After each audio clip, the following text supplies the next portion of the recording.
안녕하세요. 저는 올해 65세인 남성입니다. 저는 지금 백수입니다.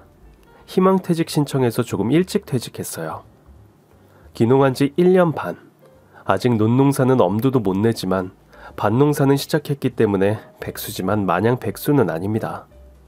지금은 사별하고 홀로 된 70 누나와 91이신 어머니와 같이 살아요. 아내요. 아내 이야기를 하고자 부들부들 떨리는 손가락을 꽉 쥐고 사연을 쓰게 된 겁니다. 아내 생각만 하면 아직도 재작년 그저께 먹은 송편이 체한 것 같고 치가 떨립니다. 퇴직을 권하는 회사 분위기에 밀려 퇴직 신청을 할 때에는 정말 하루에도 12번씩 비참한 기분이 들 때였습니다. 나는 아직도 하고 싶은 일이 있는데, 그리고 할 수 있는 일도 많은데 한 직장에서 37년을 몸바쳐 일한 대가가 이건가? 젊은 애들 10명이 와도 제가 했던 업무에서 저는 그들을 이길 자신 있는데, 단지 나이 먹었다는 이유 하나만으로 퇴직을 권고당하는 거에 피가 거꾸로 솟았습니다. 저는 여기가 2번째 직장이었고 37년 한자리에 있었거든요. 대표가 회장의 손자로 바뀌면서 이루어진 일이니 할 수 없지만요. 서울대학교 졸업자인 당신 아들이 아무 힘도 없이 쫓겨나오는 것을 본 어머니는 우시면서 아유, 서울대학교 나오면 뭐해? 어? 아이, 당신 나가셔 하면 찍소리도 못하고 나와야만 하는 거. 내 이 다음에 태어나 또 아들 낳거든. 고등학교만 시키고 장사를 할 거야. 집에 돌아와 하루 중 대부분을 90 다 되신 노모와 같이 마주보고 시간을 보냈습니다. 아내는 제가 퇴직하던 전 해에 갑자기 피부 미용사 자격증을 딴다고 학원 다니고 설치더니 작년 3월에 피부 미용사 자격증을 따고 나서는 아름아름 소개로 우리 아파트 단지부터 해서 인근 아파트 2군데를 출장 마사지를 다니더군요. 자격증 시험 앞두고는 무슨 말랑말랑한 고무 그릇에다가 석회가루를 부어 개고 그게 팩이라면서 저를 실험삼아 어찌나 연습을 하던지 정말 제 얼굴 가죽 다 벗겨지는 줄 알았습니다. 솔직히 싫지는 않았습니다. 얼마 안 드는 연금바라고 어머니 저 아내 이렇게 달라붙어 사느니 아내라도 자기 용돈 벌었으면 정말 좋은 일이잖아요. 자기가 돈을 벌어 그런가 모양도 많이 내고 화장도 날이 갈수록 야해져 가고 옷도 야해져 가서 뭐라고 한 소리 했더니 이 양반이 회사 퇴직당하더니 머리 회전도 멈췄나? 이게 바로 고객관리라는 거야. 피부 마사지 해주는 관리사가 우중충하면 누가 나한테 피부 마사지를 받겠어? 아내의 나쁜 버릇은 제가 퇴직한 후부터는 말끝마다 당신 퇴직당하더니였습니다. 그때마다 저 사람이 나를 사랑은 하는 걸까? 왜 나랑 한평생 살았을까? 그런 의문이 들더군요. 입장을 바꿔 저는 제 아내가 명예퇴직을 당했다면 그런 상처 주는 말 절대 입에 올리지 않을 것 같았거든요. 아내는 일주일에 6일은 일 나간다며 밖으로 돌았고 어머니와 저 둘이 모든 걸 다 해야 했습니다. 언젠가부터는 아예 반찬도 안 해놓더군요. 당신 젊을 때부터 주말에 나 개모임 가면 애들 밥 해먹이고 했잖아. 당신 하고자 하면 나보다 잘할 거야. 나 바쁘니까 이제 당신이 좀 해. 이런 말들을 수시로 뱉는 거였어요.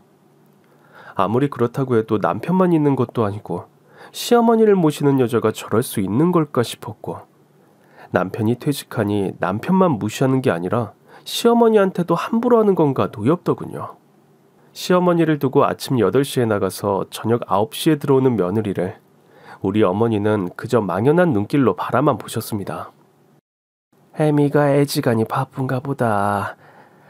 뭐 이제는 자기가 벌어 살림에 보탠다는 거겠지. 기특하네. 이제 벌어들일 사람도 없는데 말이야. 어머니는 되도록 아내를 이해해 주시려는 마음이셨어요. 그런데 아내는 집에 들어오면 피곤하다며 씻고 딸 쓰던 방으로 들어가서 잠들면 그게 끝입니다. 피곤하다며 아는 언니들하고 통화는 하더군요. 여자들 수다에 뭐 맨날 그러니까 물론 이해는 합니다. 그리고 아내는 젊을 때부터 남들보다 피로도가 심했어요. 그래서 아이 셋 낳는 것도 무리였지만 셋째는 수혈받아가며 낳았고 늘 빈혈 지수가 좀 심하게 낮았어요. 몸이나 자궁에 특별한 이유가 있는 건 아닌데 헤모글로빈이 생성이 더디다고 하더군요. 그래서 젊은 날에도 집에서 살림만 했습니다. 그러다가 갱년기가 지나고 생리가 끝나고 나서는 좀 살만한지 신나게 다니기 시작한 겁니다. 남들 2배는 피곤한 사람이 방에 들어가면서 안녕히 주무시라고 인사는 해주니 그래도 다행입니다. 어머니 주무세요. 내일 아침에 뵐게요. 그리고 다음날 아침에 일어나면 자기가 언제부터 빵하고 토스트를 먹고 살았다고 커피 내려서 베이컨 한 줄 구워 빵하고 자기만 먹고 화장하고 나갑니다. 여보, 요즘 아욱이 맛있을 때야. 아욱 사다가 된장 풀어서 국 끓여드려. 이렇게 메뉴는 정해주고 나갑니다. 그리고 또 내가 반찬 가게에 열무김치 담가달라고 말했어. 오늘 올 거야. 김치도 안 담그기 시작하고 반찬도 모조리 반찬 가게에서 주문해 먹기 시작했습니다. 아내가 저렇게 나오니 저는 아내의 수입이 궁금해지기 시작했어요. 도대체가 얼마나 잘 벌면, 얼마나 바쁘면 24시간 중 15시간은 나가 있고 반찬을 모조리 주문해 먹을까 싶은 겁니다. 안 입고 온 거죠. 아내 말대로 저는 요리 실력이 있었고 어머니께 자문 구해가며 나물이며 계절 반찬이며 이것저것 해먹기 시작했어요. 그런데 사람이 버릇을 잘못 들이니 점점 못 되어지더군요. 자기가 할 일 내가 하는데 고마워하기는커녕 반찬 투정을 하는 겁니다. 집에서 판판히 노는 사람이 밖에서 일하고 들어온 사람 입맛 비위도 하나 못 맞춰주고 뭐 하는 거야? 저런 말은 옛날 가부장적인 남성들이 집에서 살림하는 아내들에게 함부로 하던 말버릇 아닌가요? 저는 젊은 날 집에서 살림만 하는 아내에게 월급 가져다 바치면서도 저런 식의 말버릇 사용한 적 결코 없습니다. 오히려 더 많이 벌어다 주지 못하는 걸 미안했죠. 다른 집 여자들 밍크코트 얻어 입을 때 내 아내는 좋은 모직물 하나면 만족해야 하는 그런대로 소박한 여자였으니까요. 다만 일주일에 한 번 로또 사는 게 가장 허황된 취미 생활이었던 여자였어서 저는 사는 동안 아내를 아껴주었습니다. 그렇게 살았는데 아내는 어떤 날은 상이 부실하다면서 정말 짜증나. 피곤해 죽겠는데 먹을 거라도 제대로 먹어야 밖에 나가 돈을 벌지. 진짜 로또 안 맞는 것보다 더 짜증나. 갖은 생색을 내는데 정말 싫더군요. 당신 밖에서 돈 좀 벌어온다고 너무한다. 도대체가 얼마나 벌면 그러는 거야? 그거 벌어서 뭐 살림에 따로 보태? 반찬 산다고 그러는 거야? 당신 당신 버는 돈으로 집안 꾸려나가면 볼만하겠다. 그뿐만이 아닙니다. 아내는 언젠가부터 방도 각방을 쓰자고 하는 거였어요. 각방 쓰자는 아내한테 그래도 같은 방 쓰자고 고집 부릴 정도로 저도 아내에 대한 집착이 있는 것도 아니었고 남자 자존심에 싫다는 사람 굳이 한 방에 있기 싫어서 내비두었습니다. 옛날 어른들이 부부싸움은 한 이불 덮고 자면 다음날 아무렇지도 않다고 했다. 그런 말이 왜 있겠냐. 부부는 각방 쓰면 그걸로 끝이고 남이야. 아내가 점점 늦어지더니 어머니 뵐 면목도 없고 일요일은 집에 있던 사람이 VIP 손님 마사지 해드려야 한다며 나가기 시작했을 때는 저도 어느 정도 저 사람이 집에서 마음이 떴구나 느꼈죠. 그리고 한 달에 한 번 정도 집에 있을 때는 혀를 찍찍 차면서 만사 짜증과 신경질을 부리기 시작하자 저는 어머니를 모시고 시골로 갈 생각을 하게 된 겁니다. 집구석이라고 하루 쉬지를 못하겠네. 뭐가 이렇게 너저분하니? 숨이 콱콱 막히고. 이래서 사람들이 40평대 이하로는 사람으로는 안 치는 거야. 아내가 밖으로 돌더니 우리보다 잘 사는 사람들 집을 보게 되고 그래서 우리 집이 초라해 보이는구나. 저의 무능력도 괜히 주눅 들고 쓸데없는 자격지심까지 생길 지경이었습니다. 그러던 차에 저희 시골집이 기간이 다 되어 재계약을 하면 어떨까 연락이 왔는데 안 하겠다고 했습니다. 죄송하지만 계약 기간만큼 사셨으니 그 집에는 이제 제가 들어가서 살려고 합니다. 제가 취직하면서 부모님이 서울로 같이 옮기셨고 고향집은 세를 주고 떠나오셨거든요.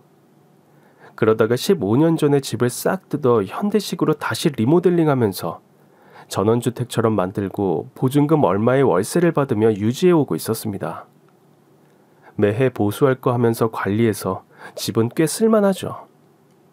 그날도 아내가 늦게 들어와서는 욕조가 목욕탕 한 군데뿐이 없으니 짜증이 난다는 말을 하면서 이 집 구석만 들어오면 숨이 턱턱 막혀 라고 하는 거였어요.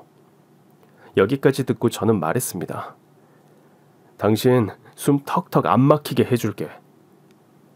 우선 그 계획은 말하지 않고 친구들과 여행을 간다고 핑계를 댔습니다.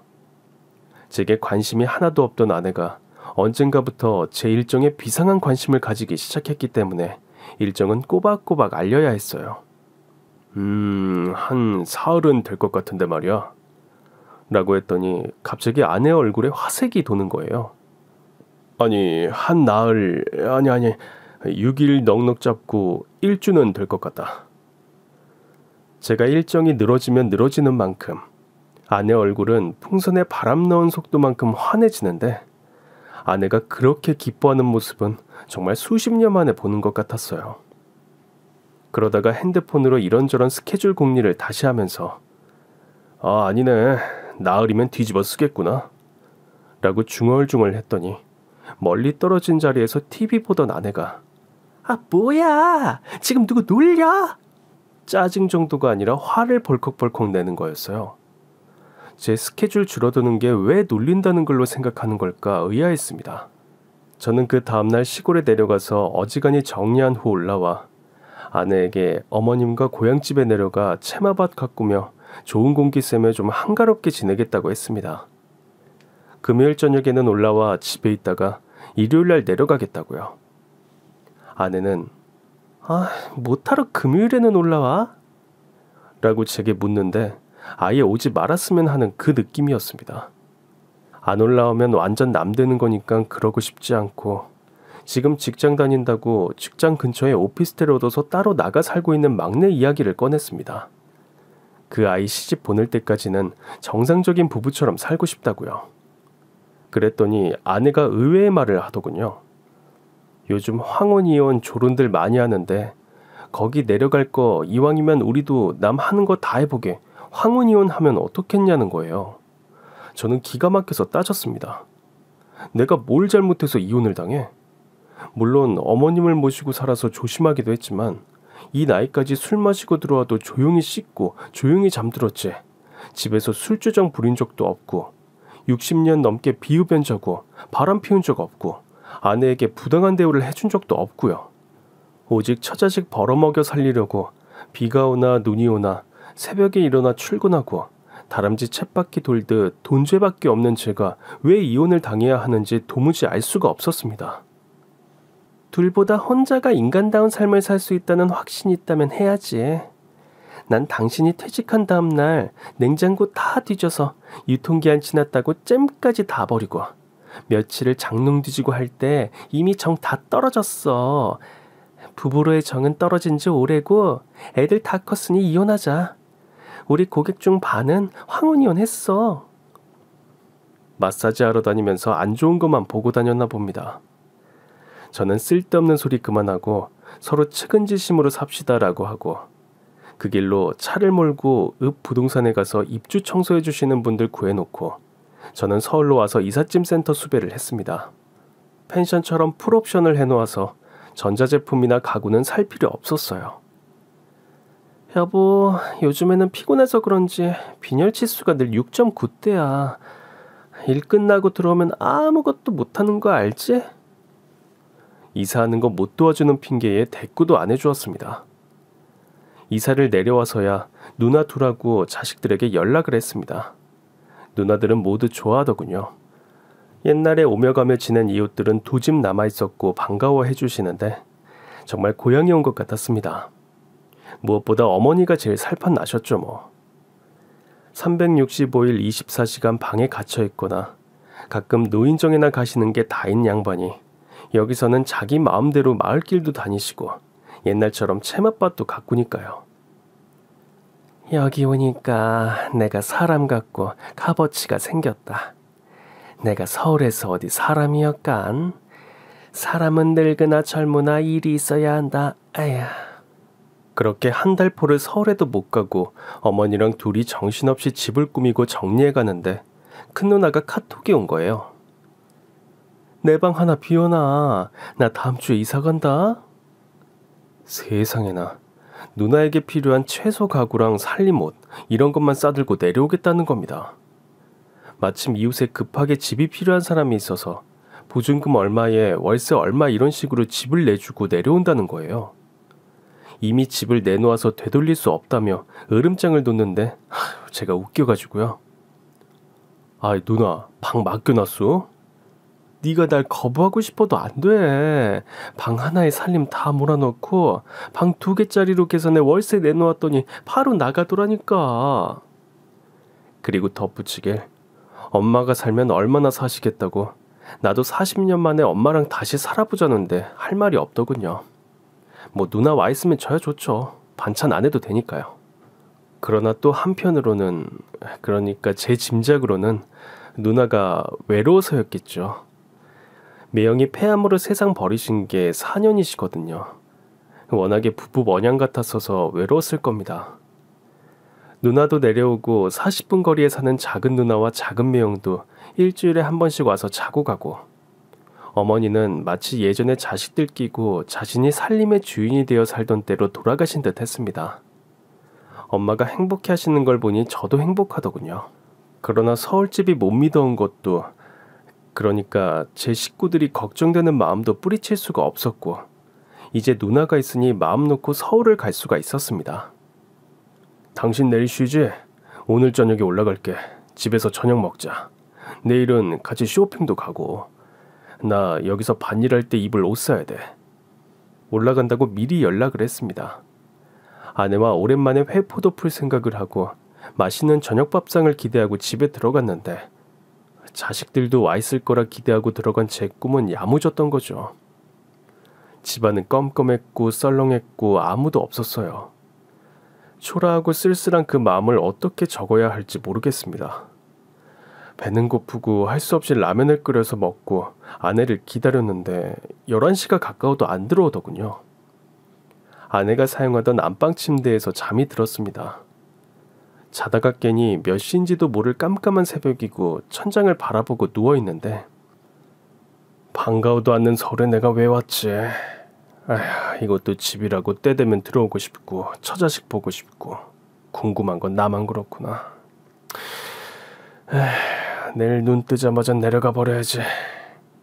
저도 모르게 눈물이 귓가로 흘러내려 얼른 일어나 눈물을 훔쳐내고 주방으로 갔어요.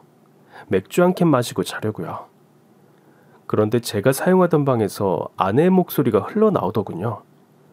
자기 방에 제가 누워있으니 피해서 제가 사용하던 방으로 간 거겠지만 그렇게까지 싫은 이유가 뭔지 따져먹고 싶은 마음을 눌러야만 했습니다.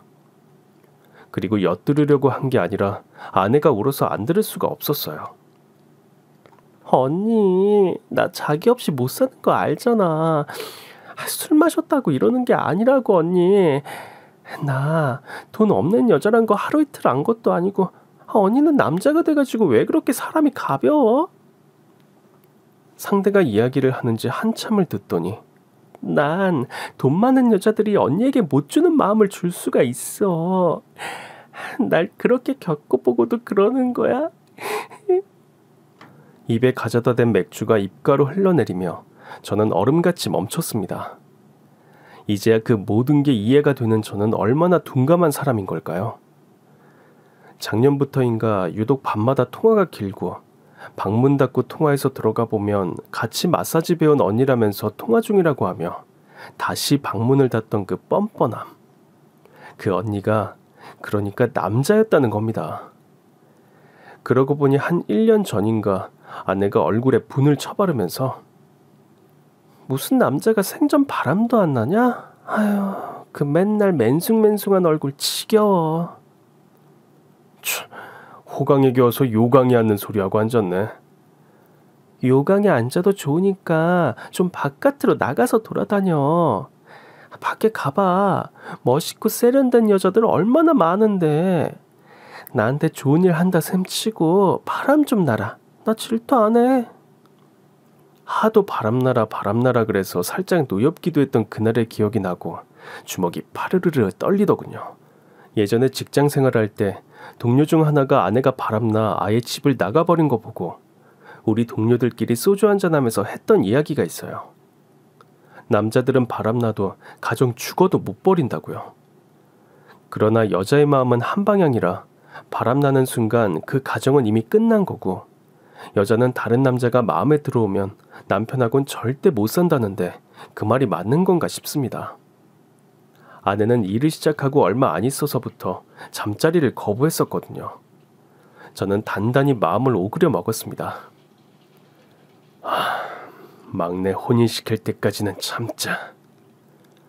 밤새 잠 한숨 못 자고 새벽에 일어나 시골로 내려왔습니다. 저는 생각할 시간이 필요했고 시골은 차분히 생각하기에 적합한 장소였습니다. 생각해보면 나도 인생이 허무하고 너도 인생이 허무해서겠지. 그래, 몸바람 피는 거야 잠깐이지. 같이 산 세월이 40년 가까운데. 그래, 같이 산 의리가 있다. 금쪽 같은 내 새끼들을 셋이나 낳아준 너랑 이혼한다 해도 인생이 행복해지는 것도 아니고, 그거 서울집 반반 해봤자 값도 안 되고, 서로 남보듯 하면서 너도 나도 버텨보자. 그래, 너도 즐길 수 있을 때 즐겨라. 라고 마음을 정리했습니다. 저보고 등신이라고요? 등신이라고 해도 좋습니다. 이 나이에 이혼했다 하면 다들 절 의심하시고 절 손가락질하지. 아내를 손가락질하지는 않는 게 세상사니까요. 그렇게 멋진 남자처럼 정리를 했어도 또 그게 아니더군요. 아무리 공기 좋고 산 좋고 물 좋은 시골, 호미 들고 밭으로 나가 땅을 부비적 파면서 있는다 해도 가슴에 우라는 잠재울 수가 없었어요. 서울 어디선가 혹시라도 내가 평생 벌어 모아선 내 집에서 이것들이 뒹굴고 있을 상상이라도 하면 당장이라도 호미 들고 서울로 쫓아가 두 년놈들을 결단내고 싶었습니다. 그러나 참았습니다. 이혼하지 않을 건데 차라리 안 보고 마는 게 낫지 라는 생각에서요. 불륜을 해보면 남자들은 많이 조심하는 편인데 여자는 아주 대담하다고 하는 말이 있죠. 정말 어쩜 다 그렇게 제 경우에 해당되는지. 우리 집에서 읍으로 가려고 강을 끼고 15분 정도 가야 합니다. 강변을 끼고 국도를 타야 하는 거죠. 그리고 그 국도 근처에 모텔촌이 집성해 있거든요. 서울에서들 일부러 올 정도로 라이브 카페촌도 유명합니다. 아휴, 저놈의 모텔들 저거 다 트랙터로 밀어버려야 돼. 나라, 아니 가정 말아먹을 것들이야. 그날도 저는 읍에 있는 대형마트의 장을 보고 국도의 강변을 타고 집으로 돌아오는 길이었습니다. 풍차가 보이는 모텔을 지나는데 서울에서 사용하는 제 차가 보이더군요. 저는 여기서는 중고 트럭을 몰고 다니니 으리번쩍한 제 차를 끌고 내려오지 않고 아파트 단지에 세워두거든요. 아내 차는 소형차입니다. 기가 막히더군요. 시어머님과 같이 있는 남편 시골집 동네 모텔에 오면서 남편 차를 몰고 오고 거기서 거리낌 없이 벗어 제끼는 여자. 사람이 이렇게 대담하고 뻔뻔해질 필요는 없는 거잖아요. 저는 속으로 부부는 전생에 악연히 만난다더니 너하고 나는 철천지 원수였는갑다라고 부르짖었습니다. 그리고 차를 세우고 차 트럭 짐 싣는 칸에 있는 강 모종 속에서 큰 삽을 꺼내들었습니다. 그리고 서서 기다렸어요. 눈에서는 눈물이 찔끔찔끔 나오는데, 그래서 국도를 오가는 차들을 하염없이 바라보는데 자전거를 타고 국도를 건너는 어떤 초등학생 정도 여자아이가 보이는 거예요. 그리고 그 엄마인 듯한 여자가 뒤따라 자전거를 타고 오다 마주오는 차를 막으려고 무작정 자기 자전거로 달려드는 걸 보게 된 겁니다. 물론 차 기사가 순발력이 있는지 아무런 사고도 없이 지나갔습니다. 그걸 보자니 우리 집 막내, 아직 못 여운 제 딸, 제 귀여움을 독차지하며 자란 딸 생각이 나는 거예요. 저희 집 막내는 아내를 꼭 빼닮아 나왔습니다. 그 아이가 7살 때 있었던 일인데요. 자전거를 타고 골목에서 놀다가 주머니에 있던 공이 튕겨져 나갔던 사건이 있었습니다. 공이 튕겨져 나가니 아이가 무의식적으로 자전거를 타고 공을 따라 막 달린 거죠.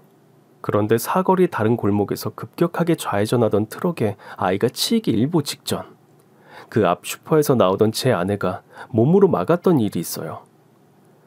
그때도 아내는 역시 빈혈치수가 위험 수준에서 오락가락하던 때였어서 늘 조심하며 살 때였고, 그럼에도 아내는 자기 몸으로 막은 거예요. 딸을 살리기 위해서요. 다행히 트럭 운전자는 순발력이 뛰어난 사람이었고, 아내는 허리만 조금 삐끗해서 병원에서 일주 후 퇴원했더랬죠. 그때 어머니는 자식을 위해 죽는 게 엄마란 사람들이다. 너희들 남자들은 그렇게까지는 자신 없지? 라고 하셨죠. 그 기억이 갑자기 나면서 저는 그 당시 아내에게 엎드려 감사하고 팠던 마음이 생각이 나서 삽을 차 트럭 뒤에 올리고 운전을 하고 집으로 돌아왔습니다. 그러나 정말 사는 게 아니었습니다. 날로 우울해지고 말이 없어지는 저를 단지 퇴직과 연관시키고 답답해하는 어머니와 누나가 차라리 다행이었죠. 엄마와 누나가 모르길 바랬으니까요. 저는 서울에 가지 않았고 아내 또한 전화를 하지 않았습니다.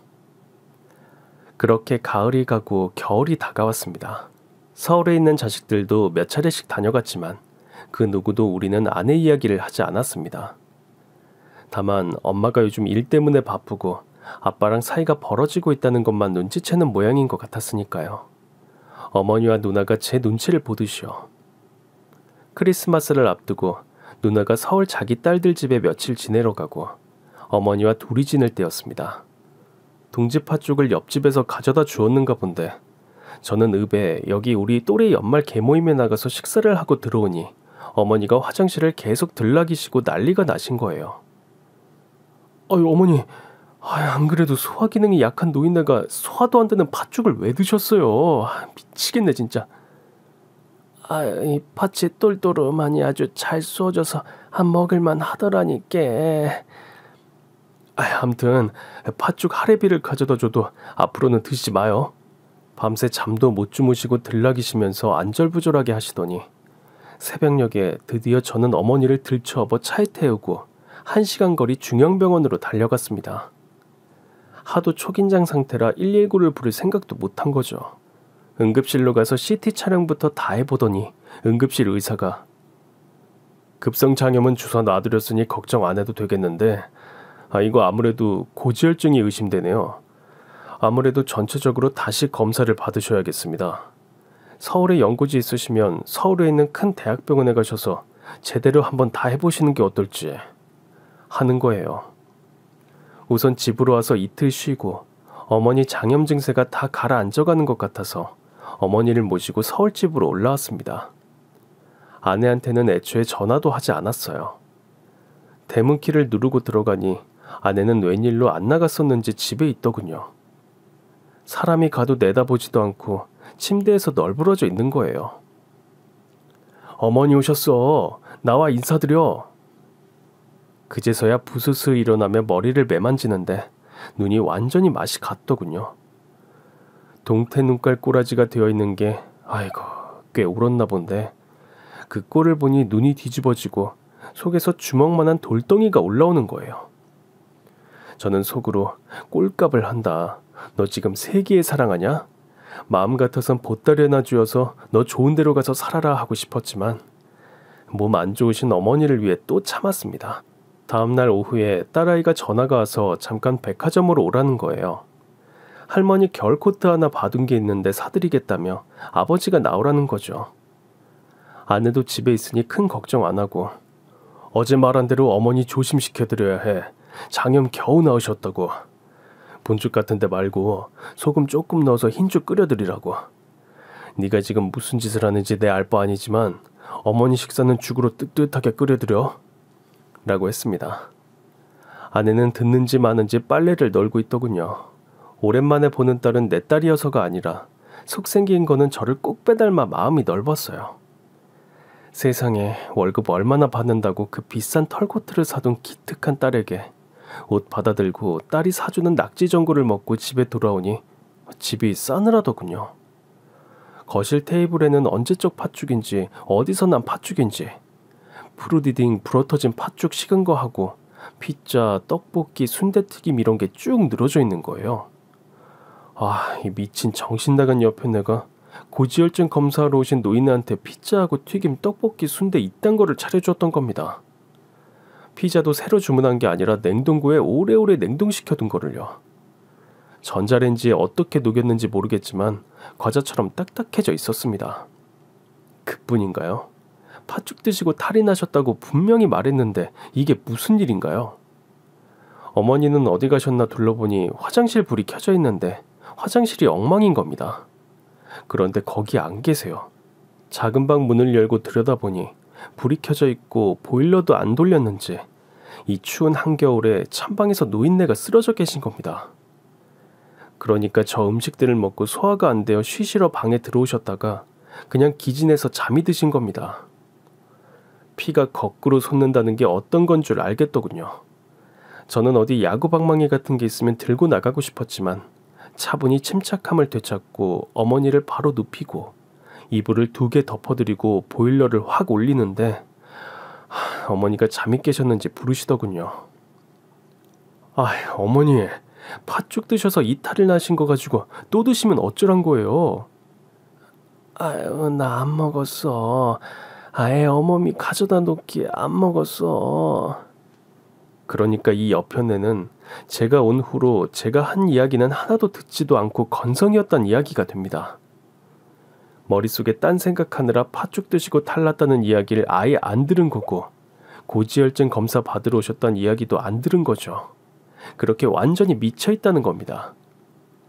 아니면 들었어도 마음을 쓸 여유가 없을 만큼 미쳐있거나 아니면 노인네 병 도저 돌아가시라고 한 짓이겠죠.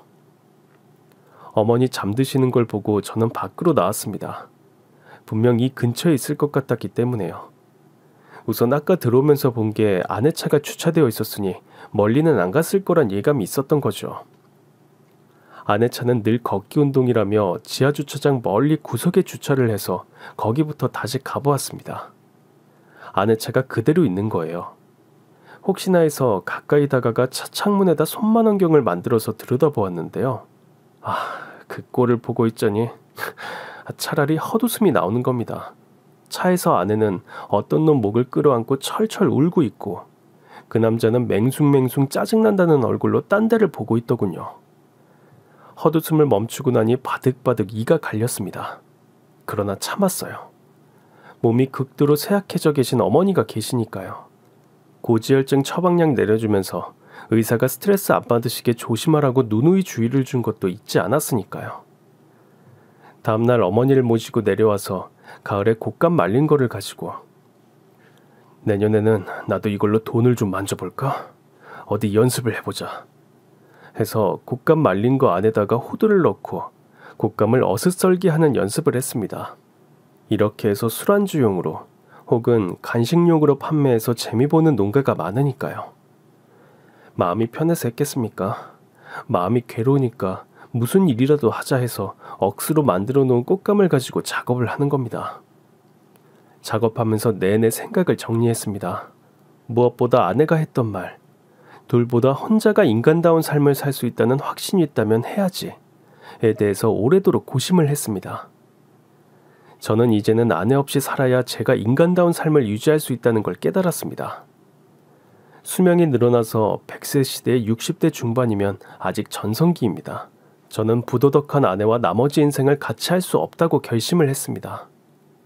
퇴직 또한 긍정적으로 생각하기로 했습니다. 직장 생활에 얽매이지 않고 나만의 시간을 갖고 책도 읽고 농사일로 재미도 보고 취미생활하고 어머니와 함께 운동하고 또 시간 나면 혼자서 낚시 여행하고 누나와 어머니와 맛있는 음식 찾아다니며 먹고 지금이 최고 즐길 수 있는 전성기라는 걸요. 그런데 그렇게 행복하려면 저 부도덕한 아내를 제외시켜야 한다는 걸 알게 된 거예요. 아내에게 카톡을 보냈습니다. 당신 좋은 데로 가서 살고 이혼하자고 했습니다. 웬일로 읽고도 답장 하나 안 통 카톡에 바로 답을 하더군요. 증거를 대. 무슨 외도. 난 이혼 안 해. 내가 왜 이혼을 당해? 좋지도 않은 대가리로 머리 굴리고 있는 거겠죠. 외도로 이혼당하면 위자료도 못 받을 것 같으니까 얼마 전까지 이혼하자고 난리치던 대가리로 이제는 이혼을 안 하겠다네요. 그러면서 또 카톡을 보내왔는데 합의 이혼이면 생각해 볼게. 이래서 사람들이 부부싸움에 주먹까지 오가는 거구나 또 알게 됐습니다. 아내는 그때 제 옆에 없기에 다행입니다. 정말 인간이길 포기한 아내의 언행을 보면서 저는 또다시 마음을 바꾸었어요. 그래, 나도 너와 이혼 안 한다. 너 그렇게 좋아하는 남자랑 못 합치고 한번 내 옆에서 평생 미쳐봐라. 오기가 난 겁니다. 아내와 저는 그때부터 완전한 별거에 들어갔습니다. 가족들도 우리 부부가 침묵의 별거에 들어간 걸 인정해주는 분위기였고 그 이유는 묻지도 않았습니다. 당연히 제 퇴직과 아내의 돈벌이로 인한 갈등이라고 추측들을 했을 테니까요. 보통 다른 집에 있는 조론 정도로 이해하고 있는 것 같았습니다. 봄이 오기 전 정월대보름 아침에 마당에 나온 저는 내일은 해가 서쪽에서 뜨려나 보다 했습니다. 아내가 마당에 서 있는 거예요.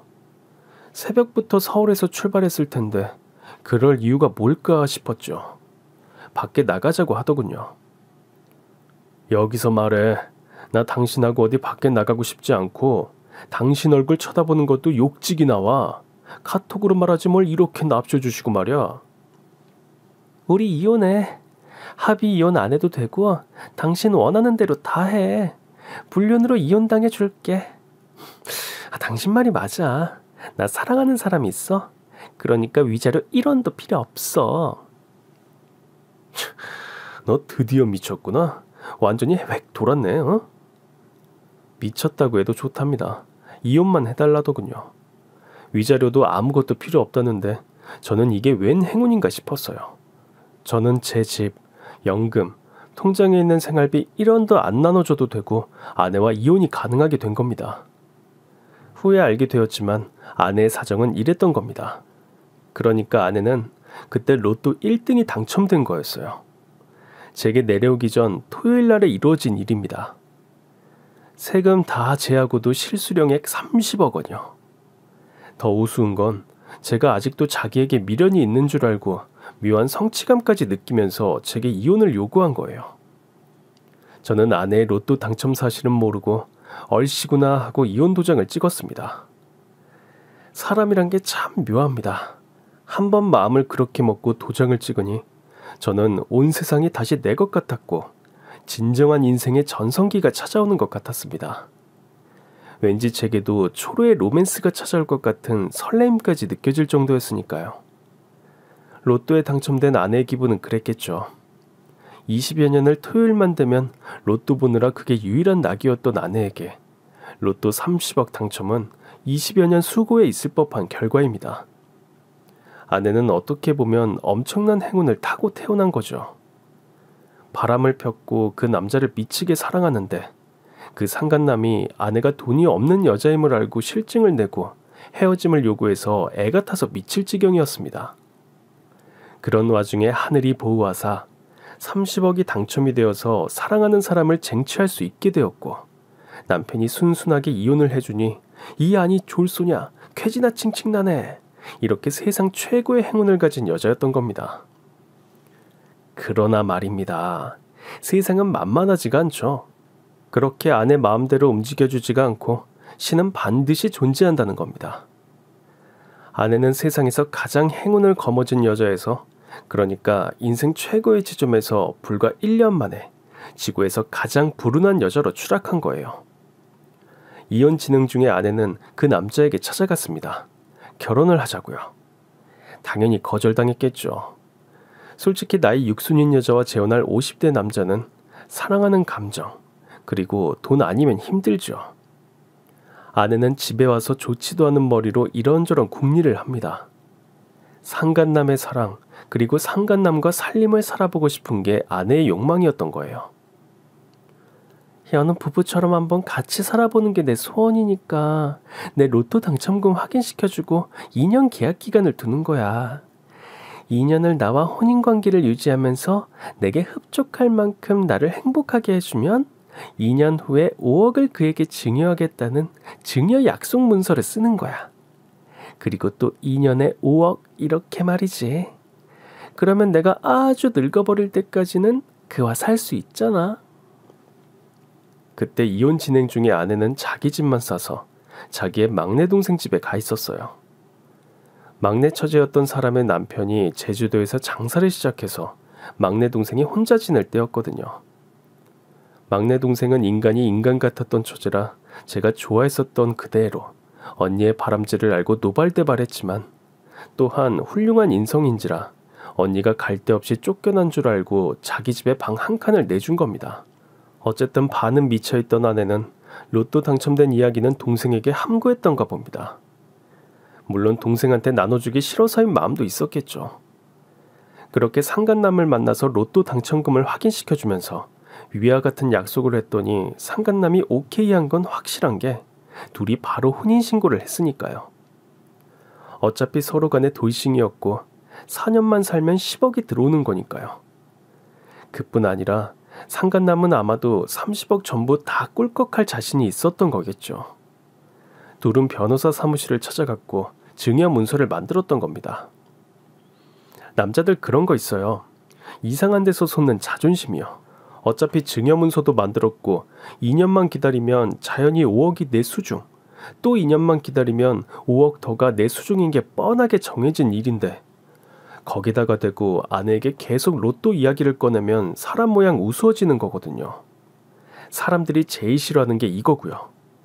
이 상간남도 약간 마초 그런 기질이 있어서 사는 2년 동안 함구를 한 겁니다. 아예 로또 이야기는 없었던 일처럼요. 아주 지가 남자라고 자기 살던 집으로 아내를 불러들여 진짜 부부니까 같이 살기 시작한 거죠. 결혼 후 1년이 조금 더 지나서인가? 아내의 재혼남 본가 아버님이 갑자기 크게 심장 수술을 받을 일이 있어서 약 6천만 원의 돈이 필요했던가 봅니다. 돈이 급하니까 아내에게 돈 좀 미리 달라고 이야기했던가 봅니다. 어차피 10개월 후면 줄 거 미리 조금만 줘. 수술이 급하잖아. 그거 별거 아니니까 아내는 그래 지금 가자. 로또 당첨금을 받으러 신분증과 당첨 용지를 가지고 농협 본점을 간 겁니다. 가는 차 안에서 당신 참 대단하다. 나 같으면 그 즉시 찾을 텐데. 그러게 나도 아예 싹 까먹고 있었네. 뭐 어차피 은행에 맡겨둔 돈이니까 언제 찾는 게 중요하겠어? 정말이야? 우와 당신 진짜 대단하다. 뭘 뭐가 대단해. 그럴 수도 있지. 결혼하고 우리 얼마나 바쁘고 내가 얼마나 알았어. 나 코로나 걸렸었지. 게다가 50견. 그 와중에 피부 마사지 계속하고 다녔지. 당신 식당 이사했지. 언제 찾을 새가 있어야지. 은행에 적금해둔 셈인데 뭐 어때? 둘은 당당하게 농협 본점회를 찾아갔던 겁니다. 확인하는 창구에서 계속 오리로 뜨는 거죠. 아내는 그때만 해도 무사태평했을 겁니다. 아, 농협이 이렇게 후지구나. 컴퓨터가 막 고장나고 한심하네. 여러분 알고 계신가요? 당첨 복권의 지급 만료 기한은 지급 개시일로부터 1년 이내랍니다. 지급 기한을 넘긴 당첨금은 복권 기금으로 돌아간다네요. 농협에서는 아내에게 1원도 지급해주지 않았습니다. 아내는 어차피 당첨된 거 통장에 넣어둔 셈 치고 지난 1년간 무사태평으로 지내면서 되게 바쁘게 지낸 겁니다. 한 푼이라도 더 벌자고 피부 마사지하는 일상을 계속 살았고 아프기도 자주 아팠고 또 남편이랑 작자 식당 이전도 하느라요. 그런데요, 더 재밌는 게요. 아내는 그 1년 1개월간 로또 당첨된 거를 어떻게 그렇게 싹 까맣게 잊고 있었을까요? 게다가 남편이란 작자도 로또에 대해 함구했을 테니까요. 열쇠는 여기에 있습니다. 평소에도 아내는 앉았다가 일어날 때 혹은 급하게 움직일 때 빈혈이 자주 왔었는데 그때 상간남하고 증여자를 꾸미고 난 후에 이제는 모든 게 해결되었다는 안심에서 이제는 그토록 절절하던 내 사랑이 내 차지가 되었다는 안심에 한번 쇼크가 왔던가 봅니다. 쇼크란 게 별게 아니라 집에서 가끔 그러던 대로 앉았다 일어날 때 어질어질했겠죠. 어질하다가 식탁 모서리를 잡고 넘어졌고 그렇게 순간적인 단기 기억 상실이 와서 로또에 대한 거는 철저하게 까맣게 잊어버린 겁니다. 일종의 신경증, 그러니까 노이로제 증상에 해당하는 증상이랍니다. 그때까지 아내는 나름 사랑이랍시고 엄청나게 스트레스 받았고 갈등이나 좌절 등과 같은 감정을 오랫동안 받았던 후니까요. 농협에서 돌아오는 대로 남편이란 자는 사기로 고소 안 하는 것만으로 다행인 줄 알라며 이혼을 요구했던 거고, 그날 밤은 골방 구석방에서 잠은 자게 해주고 다음날 새벽에 쫓아낸 겁니다. 아내는 다시 막내 동생 집으로 찾아갔던 거 봐요. 커리어 2개를 끌고요. 아내 평생의 모든 짐이 다 들어간 커리어 2개입니다. 아내는 40년 가까이 산 위자료 한 푼 못 받았고, 자식들도 1년 2개월 전에 엄마를 안 본다고 선언했고, 30억도 날라갔고 재혼한 남자에게도 쫓겨났는데 거기다가 막내 동생도 안 받아준 거죠. 아내의 통장에는 총 370만 원가량의 현금이 있었습니다. 그 돈 가지고는 원룸 하나 얻을 수가 없었습니다. 아내의 피부 마사지 고객 중에 기사 식당을 운영하는 손님이 한 분 계셨는데 그 손님에게 전화를 걸었겠죠. 식당에서 일손 구한다는 이야기를 얼마 전에 하신 것 같은데 아직도 사람 구하냐고요. 식당에서 잠 재워주는 거 맞냐고도 물었습니다. 아내는 그날부터 기사 식당 주방에서 온갖 잡일을 하고 주방 서빙도 하면서 기사 식당에서 숙식을 해결했습니다. 아마도 자식들이 받아주지 않는다면 평생 그러고 살아야 할 겁니다. 그러나 바람나 착한 아버지를 버린 엄마를 받아줄 자식들이 이 시대에 있을까요? 아내는 아마도 남은 생 동안 이 식당 저 식당 숙식 해결해주는 식당 전전하면서 살아가겠죠. 운이 없어 해도 제 전 아내처럼 운이 없는 여자가 세상에 또 어디 있을까요? 저는 제 연금, 통장에 비축한 돈, 서울 아파트 정리한 돈으로 어머니와 누나와 즐기면서 살 겁니다. 누나는 누나 돈도 많지만요. 그럼 지금까지 제 긴 사연 들어주셔서 감사합니다.